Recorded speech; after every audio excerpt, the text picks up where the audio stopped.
Complementary colors have two properties. When mixed together, they produce browns or grays, as I discussed in my last video. Now I'll talk about the second property of complementary colors, which is when they are next to each other, they dazzle. And these two effects are opposite.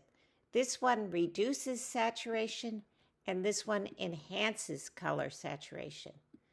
I'll show you how to control the dazzle and how to use it, and it's in my book, The Art Instruction Course, Color and Light, on Amazon, with a link to the book at the bottom of this video.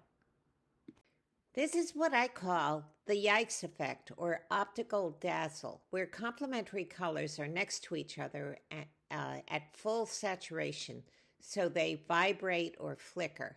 It seems like the red squares are jumping around. It's good for a focus, but it's not good for the whole painting. Nobody wants to look at this. Red and green provide the most dazzle because they're equal in value. And when you don't have any value contrasts to define the little squares, then the brain struggles to identify the boundaries. We can reduce this effect by reducing the saturation. So here I desaturated the green by adding red, and here I darkened the green. And I think you could see that this is the most dazzle, this is the second most dazzle, and this is the least.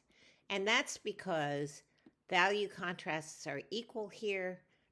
There's a little more value contrast here, whereas this one has the most value contrast, so it fights against this optical dazzle. You can also reduce the dazzle by outlining the squares, because then the brain can see the structure of the image. And it's interesting here with the black outlines, this whole image looks darker than with the white outlines, and that's due to the assimilation or Bezold effect. Outlining squares is used in stained glass windows where the light shines through, making each piece a saturated glowing color, so the black outlines control the dazzle. In this painting, The Old King, the bright oranges are separated from the blues by the black outlines.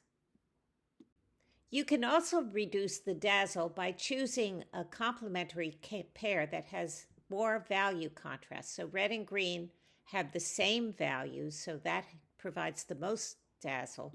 Orange and blue are separated a little more in value, so there's less dazzle.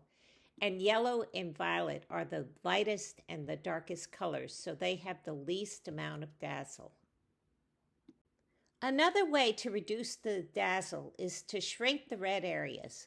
The law of areas states that as a color becomes more saturated, it carries more visual weight. So to maintain balance, a small area of intense color should be surrounded by a much larger area of neutral or dull colors. The composition then remains harmonious and easy for the eye to navigate. Here, the red areas are reduced, but this is a much more pleasing image when the green is darkened. It looks like the sparkling holly berries against dark green leaves.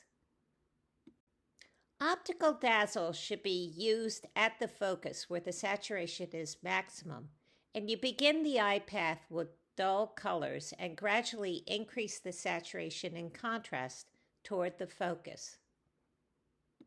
I've shown you 4 ways to reduce optical dazzle. You can desaturate the colors. You can outline the squares like the stained glass appearance. You can increase value contrast, like choosing pairs with high value contrast, like yellow and violet. Or you can reduce the area of one color, which is called the law of areas.